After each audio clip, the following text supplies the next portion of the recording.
केवल तिरंगा लंबा बड़ा बड़ा तिरंगा फहरा करके केवल दिखावा किया जा रहा है। और वो लोग दिखावा कर रहे हैं जिन्होंने 2003 तक अपने मुख्यालय पर तिरंगा नहीं फहराया, और आज वो आपसे कह रहे तिरंगा नहीं फहराओगे तो तुम देशद्रोही हो। उस संगठन का प्रमुख आज भी प्रधानमंत्री की बात नहीं मानता है, वो अपनी डीपी नहीं चेंज कर रहा। अरे हम तो कह रहे हैं अगर डीपी चेंज करनी है तो लगाओ सोनी सूरी का डीपी और कहो कि भारत माता इस देश की अगर कोई है तो वो महिला है। इसलिए मुझे शर्म आती है कि मैं भी इसी देश का नागरिक हूं। आप कितना भी बड़ा तिरंगा फहरा लो, आप जबरदस्ती किसी के दिल में राष्ट्र के प्रति प्रेम नहीं पैदा कर सकते। अभी उस दिन का इंतजार करिए कि कुछ दिन बाद इस विश्वविद्यालय में अगली धर्म संसद लगाई जाएगी और कहा जाएगा कि 2025 में कैसे इसे अखंड भारत और हिंदू राष्ट्र बनाना है, और इस विश्वविद्यालय में उसका भी स्वागत किया जाएगा। इसलिए आपको दिखाया जाएगा कि मैंने एक दलित को राष्ट्रपति बना दिया, मैं ओबीसी प्रधानमंत्री हूं। ऐसा ओबीसी प्रधानमंत्री है जो आज तक कभी मंडल कमीशन के नाम ही नहीं लेता है, जाति जनगणना होनी चाहिए इसका नाम ही नहीं लेता है। वो केवल चुनाव में याद करता है कि मैं ओबीसी हूं, बाकी समय वो कहता है गर्व से कहूं मैं हिंदू हूं और मुझे 2025 तक इसे हिंदू राष्ट्र बना देना है। क्योंकि हम ये जानते हैं कि हमारे सामने कैसे संविधान तहस नहस किया जा रहा है। आप भगवा रंग का संविधान बना के लहराओ, आप किसी मुल्क के मंदिर मस्जिद के नाम पर देश की जनता को लड़ाओ, शिक्षा रोजगार पर कोई बात नहीं करो, आपको कोई सरकार प्रशासन नहीं छड़ेगी। आज मुझे ये कविता किसी एक व्यक्ति के ऊपर लिखी जाने की बजाय देश के एक प्रतिष्ठित विश्वविद्यालय, केंद्रीय विश्वविद्यालय, देश की राजधानी के एक बड़े विश्वविद्यालय के परिसर में, ऐसे देश के एक भूगोल के उपेक्षित कर दिए गए हिस्से, वहां से चल करके जो लोग हमारे बीच में बैठे हैं, मैं एक ऐसे भारत की कल्पना करता और उस पर गर्व करता कि इन लोगों को भी ऐसे विश्वविद्यालयों में पढ़ने का मौका मिला होता, या उस बच्चे को पढ़ने का मौका मिला होता जो कनरम सुरेश है, जिसे आज यहां पर केवल यह पहचान बताने के लिए आना पड़ रहा है कि जिन्होंने मेरी उंगलियां काटी हैं वो गुनहगार नहीं है। और इस सभा में आकर के मुझे लगता है कि एक विश्वविद्यालय होने का मतलब सार्थक हो रहा है जब वहां यह सवाल उठाया जा रहा है कि यह देश किसका है, कौन है इसके नागरिक। और वो लोग यहां पर बैठे हुए हैं जो शायद एक झंडा, एक निशान, एक विचारधारा, एक रंग में पूरे भारत को रंगना चाहते हैं, उनके सामने चुनौती है। और वो आपसे एक सवाल पूछ रहे हैं कि ये भारत हमारा कितना है। मुझे भी गर्व होता है बतौर नागरिक कि आजादी के अमृत महोत्सव मनाए जाने के दौरान इस बात को अब सरकारें आपके सामने कह रही हैं कि आप गर्व करिए कि आप भारत के नागरिक हैं, आप गर्व से तिरंगा फहराइए। जी हां, मुझे गर्व होता है कि हम भारत के नागरिक हैं। इसके लिए किसी सरकार से न तो सर्टिफिकेट की जरूरत है और न किसी सरकार या पार्टी के नेताओं से उस दिशा निर्देश की जरूरत है कि मैं कैसे गर्व करूं। लेकिन इस सभा में, इस आम सभा में खड़े होकर मुझे ऐसा लगता है कि मुझे शर्म आती है कि मैं एक ऐसे देश का नागरिक हूं जहां जुल्म और ज्यादती उस देश को चलाने वाले सत्ता में बैठे निजाम करते हैं और उन्हें कोई सजा नहीं मिलती। मुझे शर्म है इस बात की कि एक राष्ट्र बनने की प्रक्रिया में आपके ऊपर जिम्मेदारी थी कि इस राष्ट्र में जो लोग जुल्म और ज्यादती कर रहे हैं उनसे रक्षा करने के लिए पुलिस और सेना होगी। मगर मुझे शर्म आती है कि यहां वो लोग इस देश के नागरिक बैठे हुए हैं जिनका आरोप है कि उनके ऊपर जुल्म और ज्यादती इस मुल्क की सेना और पुलिस कर रही है। मुझे शर्म आती है इस बात पर कि वो जो सब कुछ दिन के उजाले में होता है उसके बाद भी इस मुल्क के हुक्मरान छोड़िए, आंख पर पट्टी बांध करके एक प्रतीक है ना कि तराजू हाथ में है न्यायपालिका के, जो न्याय करेगी। उस न्याय की कुर्सी पर बैठे हुए लोगों को भी ये नहीं लगता कि ये जुल्म और ज्यादती किसके ऊपर हुई है और किसने किया है। फिर मुझे याद आता है कि ये कोई नया तो नहीं है। आजादी के अमृत महोत्सव मनाए जाने के 75 वर्षों के बीच भी ऐसे मुल्क में लक्ष्मणपुर बाथे भी हुआ, जिसके सारे आरोपियों को बरी कर दिया गया। वहां दलितों की बस्तियां जला दी गई, लेकिन गुनहगार कोई नहीं है। ऐसे मुल्क में शंकर बिगहा हुआ, बेलछी हुआ, नेल्ली का नरसंहार हुआ, कौन जेल में है? वैसे ही बस्तर हो रहा है, वैसे ही गोमपाड़ के लोग आए हुए हैं और वे भी वही सवाल पूछ रहे हैं कि वो जो 17 लोग मारे गए वो किसकी गोलियों से मारे गए, किसने उन्हें मारा है। और तो और जिन्होंने उस बात के लिए न्याय की उम्मीद की, वही सबसे बड़े गुनहगार बना दिए गए। यानी अब आप न्याय मांगेंगे तो सबसे बड़े गुनहगार आप हैं। इसलिए मुझे शर्म आती है कि मैं भी इसी देश का नागरिक हूं, और चूंकि मैं एक जिम्मेदार नागरिक होना चाहता हूं, इसलिए मैं ये अफसोस के साथ, शर्म के साथ कह रहा हूं कि जी हां, ऐसी भारत के उस इलाके में ये सब हो रहा है जहां आप कभी भारत के नक्शे को अगर बनाएं। हम लोग भी अभी सरोजगिरी बोल रहे थे कि जो सबसे बड़ा इम्तिहान आज भी इस देश में माना जाता है, हम लोग जिस इलाके से आते हैं वहां तो पैदा होते ही लड़कों को कहा जाता है जाओ IAS IPS बनो, सबसे बड़ी नौकरी है। और हमने भी कोशिश की, बहुत अफसोस होता था कि हम पास नहीं कर पाए, मगर आज ऐसा लगता है कि अफसोस नहीं है, फक्र है, वरना उन्हीं की सूची में हमारा भी नाम शामिल होता जो खुद IPS रह करके भी बलात्कार करते हैं और उसके बाद भी इस मुल्क के निजाम उन्हें तमगा पहनाने का काम करते हैं। यह सबसे बड़ी विडंबना है इस मुल्क की, और इसलिए यह सवाल यहां से पूछा जाना चाहिए कि उसी UPSC की तैयारी करते वक्त हम लोग पढ़ते थे कि आप भारत का नक्शा जब बनाएंगे तो उस भारत के नक्शे में खनिज संपदा का जो इलाका आएगा, जितनी दूर वो खनिज संपदा भारत के नक्शे में अपनी जगह घेरती है, वो सारा इलाका वही इलाका है जहां आदिवासी अपनी जगह रखते हैं। यानी जब तक आदिवासी हैं वहां, तब तक वो खनिज संपदा लूटी नहीं जा सकती। केवल और केवल युद्ध इतना ही है। ये युद्ध एक ऐसे आजाद भारत में उन सभी नागरिकों को उनका हक दिलाने का नहीं है कि हम विकास करने के लिए आपके इलाके में सड़क बनाएंगे और आपका हम विकास करना चाहते हैं। ये कैसा विकास है साहब? आप जिसका विकास करना चाहते हैं वही लोग कहते हैं कि ये हमारा विनाश है। आप किसानों का विकास करना चाह रहे थे, किसान सड़क पर बैठ गए, 713 से ज्यादा किसानों की शहादत होनी पड़ी। उन्होंने कहा जो विकास आप हमारा करना चाहते हैं वो विकास नहीं चाहिए, किसानों को चाहिए ही नहीं, आप उनका जबरदस्ती विकास कर रहे हैं।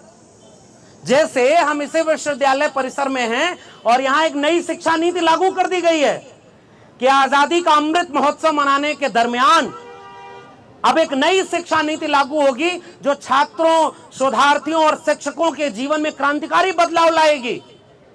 और छात्र, शिक्षक जागरूक, वो कह रहे हैं कि भाई ये हमें नई शिक्षा नीति नहीं चाहिए, ये हमारा विकास नहीं विनाश करने वाली शिक्षा नीति है।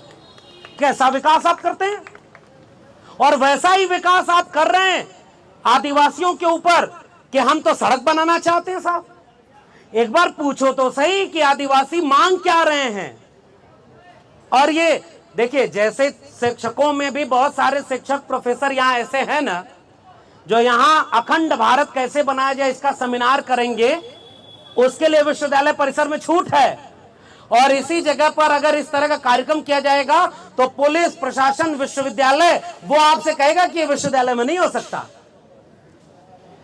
अभी उस दिन का इंतजार करिए कि कुछ दिन बाद इस विश्वविद्यालय में अगली धर्म संसद लगाई जाएगी और कहा जाएगा कि 2025 में कैसे इसे अखंड भारत और हिंदू राष्ट्र बनाना है और इस विश्वविद्यालय में उसका भी स्वागत किया जाएगा। इसलिए यहां पर खड़े होकर के मैं ये सवाल पूछता हूं कि जो खनिज संपदा जितनी जगह उस भारत के नक्शे में घेरती है, उतनी जगह तो आदिवासी भी घेरते हैं। और आपका विकास केवल इतना है कि उस जल जंगल जमीन को उनसे छीन लो, उसके लिए भले आदिवासियों को गोली मारनी पड़े, बलात्कार करना पड़े, उनकी बस्तियों को जला देना पड़े, वो सब जायज है। कैसे इस बात पर गर्व कर ले कोई भारत का नागरिक? केवल तिरंगा लंबा बड़ा बड़ा तिरंगा फहरा करके केवल दिखावा किया जा रहा है। और वो लोग दिखावा कर रहे हैं जिन्होंने 2003 तक अपने मुख्यालय पर तिरंगा नहीं फहराया, और आज वो आपसे कह रहे तिरंगा नहीं फहराओगे तो तुम देशद्रोही हो। उस संगठन का प्रमुख आज भी प्रधानमंत्री की बात नहीं मानता है, वो अपनी डीपी नहीं चेंज कर रहा।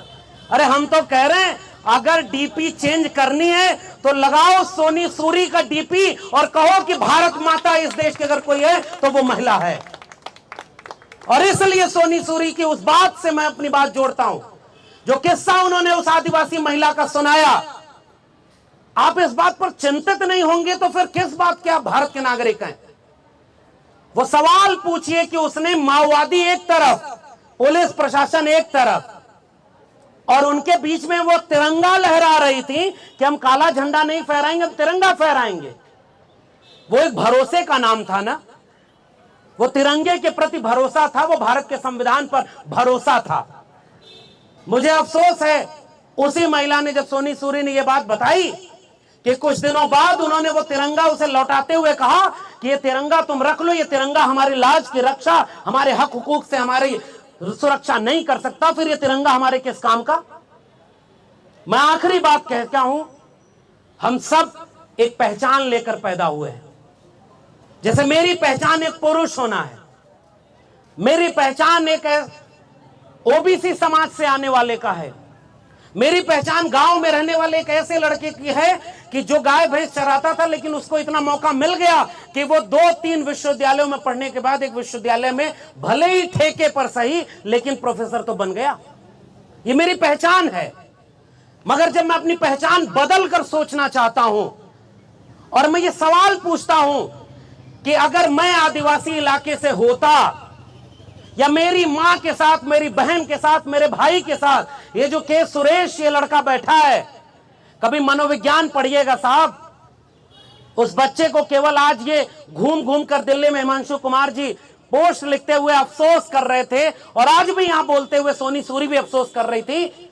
कभी सोचिए इस बच्चे के मनोविज्ञान पर क्या गुजर रही होगी, जिसे दिखाना पड़ता है कि मेरे हाथ की 3 उंगलियां मेरे बचपन में काट दी गई, और जिसने काटा वो बेगुनाह घूम रहा है, और जो हमारे लिए हक की लड़ाई लड़ा उस पर 5 लाख रुपए का जुर्माना लगा दिया गया। उस मनोविज्ञान को कभी आप समझ पाएंगे? आप कितना भी बड़ा तिरंगा फहरा लो, आप जबरदस्ती किसी के दिल में राष्ट्र के प्रति प्रेम नहीं पैदा कर सकते, क्योंकि राष्ट्र किसी की जबरदस्ती बनाने से बनता ही नहीं है। राष्ट्र साझा सुख और साझा दुख से बनता है। और आज इस मुल्क में उस कोने से आए हुए आदिवासी हमसे सवाल पूछ रहे हैं, भाई अगर हम इस मुल्क के बाशिंदे हैं, अगर मेरी पहचान आदिवासी नहीं है, तो क्या मुझे ये जुल्म और ज्यादती पता ही नहीं होगा?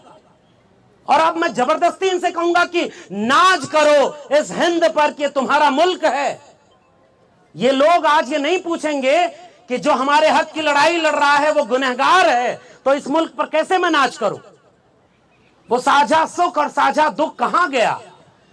साझा सुख भले ही कम हो, राष्ट्र बन जाएगा अगर साझा दुखों का रिश्ता हमारा बन जाए। हम इनके दुख में अगर दुखी महसूस नहीं कर रहे तो माफ करिए साहब, हम इस मुल्क के बाशिंदे होने में कोई गर्व नहीं कर सकते। हम बस उस पहचान से आते हैं कि हम दिल्ली विश्वविद्यालय में हम यहां पर पहुंच गए, और अभी नई शिक्षा नीति लागू हो गई है। अब इस मुल्क के किसान, कमेरा जातियों के लोग, उनके बच्चे अब कभी इन विश्वविद्यालय में नहीं पहुंच पाएंगे। ये नया भारत बन रहा है, और देश की संसद में खड़े होकर इस देश का शिक्षा मंत्री कह रहा है कल कि देश के विश्वविद्यालयों को जरूरी नहीं है कि सरकार ही पैसा दे तभी चलेगी। फिर सरकार किस काम के लिए है? अंबानी और अडानी को पूरा देश बेचने के लिए है? आदिवासी राष्ट्रपति बनाएंगे और कहेंगे कि 75 साल में पहली बार हमने एक आदिवासी महिला को राष्ट्रपति बनाया। हम इस बात का विरोध नहीं कर सकते, हम स्वागत करेंगे कि हां भाई तुमने बनाया। लेकिन जब नॉमिनेशन हुआ उस महिला का राष्ट्रपति पद के लिए, उसी समय वो ग्राम पंचायत अधिनियम जो ये शर्त रखता था कि आदिवासियों की कोई जमीन ग्राम पंचायत से बिना सहमति के नहीं छीनी जा सकती, उसमें संशोधन कर दिया गया और अब कोई भी सरकार विकास के नाम पर उनकी जमीन छीन लेगी। ये है नया भारत। इसलिए आपको दिखाया जाएगा कि मैंने एक दलित को राष्ट्रपति बना दिया, मैं ओबीसी प्रधानमंत्री हूं। ऐसा ओबीसी प्रधानमंत्री है जो आज तक कभी मंडल कमीशन के नाम ही नहीं लेता है, जाति जनगणना होनी चाहिए इसका नाम ही नहीं लेता है। वो केवल चुनाव में याद करता है कि मैं ओबीसी हूं, बाकी समय वो कहता है गर्व से कहूं मैं हिंदू हूं और मुझे 2025 तक इसे हिंदू राष्ट्र बना देना है। ये कौन सा मुल्क है भाई? मेरा सवाल इस मुल्क के आजादी के 75 वर्ष मनाए जाने के दौरान है, और यह सवाल पूछना कोई भी गुनाह नहीं है, क्योंकि यह हक हमें इस देश का संविधान देता है, जितना बचाए उतना ही।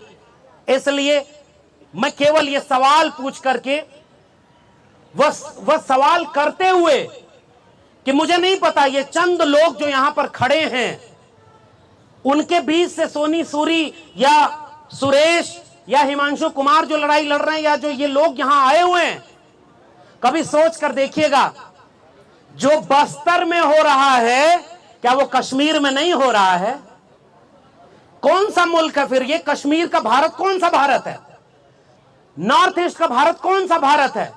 वहां पर इरोम शर्मिला जिसने आप सपा के खिलाफ इतनी लड़ाई लड़ी, क्या मिला अंत में उन्हें इस मुल्क में? केवल सेना, मिलिट्री, पुलिस। और पुलिस केवल इसलिए कि आप लोकतांत्रिक मूल्यों की आवाजों को केवल दबाएंगे। माफ करिए साहब, हम एक विश्वविद्यालय के छात्र हो सकते हैं, प्रोफेसर हो सकते हैं, हमारा पेट भरा हुआ है तो हम यहां खड़े हैं। जो रिक्शा चला रहा है, जो ठेला चला रहा है, जो खेती किसानी मजदूरी कर रहा है, उसे तो कई बार पता ही नहीं चल रहा होगा कि इस मुल्क को कैसे बर्बाद किया जा रहा है।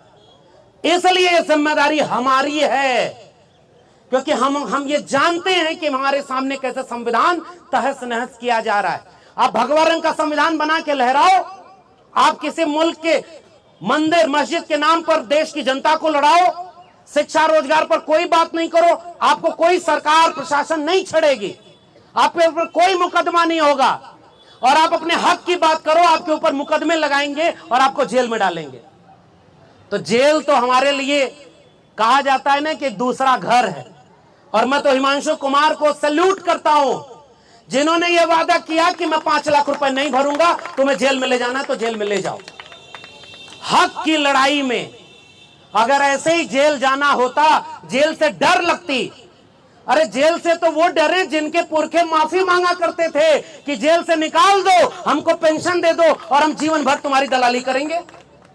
हम तो भगत सिंह को याद करते हैं जिसने अपने आखिरी पत्र में अपनी मां को लिखा कि मैं चाहता तो जिंदा रह सकता था, लेकिन मैं जिंदा नहीं रहना चाहता, क्योंकि अगर मैं शहादत दूंगा तो आने वाले वक्त में इस मुल्क की माएं अपने बच्चे को भगत सिंह बनाने का ख्वाब देखेंगे। इसलिए उस उम्र में उन्होंने कुर्बानी दी, उस भारत के लिए कुर्बानी दी जिसमें गोमपाड़ा के लोगों को न्याय नहीं मिलेगा।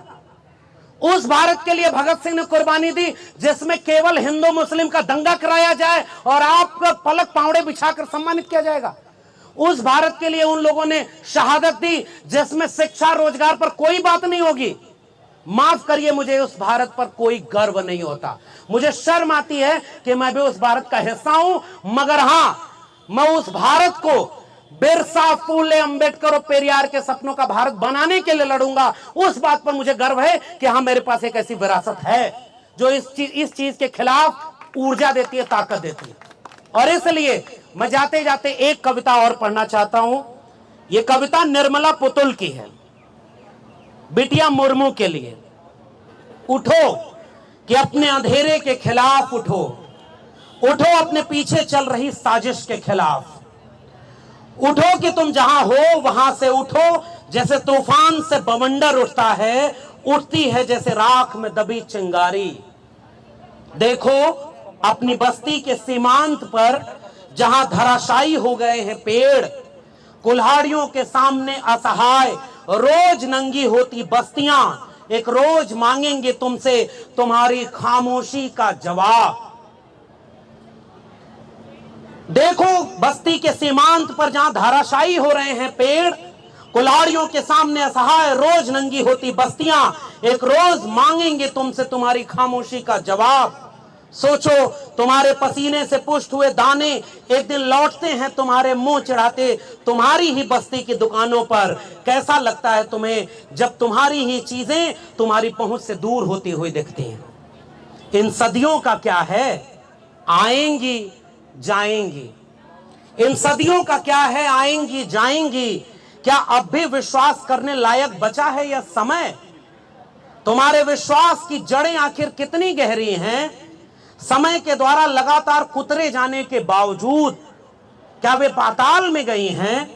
जबकि तुम्हारे हिस्से में भूख और थकान के सिवा एक बेहतर जिंदगी की उम्मीद के शायद कुछ भी नहीं है। विडंबना ही है कि ईश्वर पर सबसे ज्यादा कैसे करती हो विश्वास।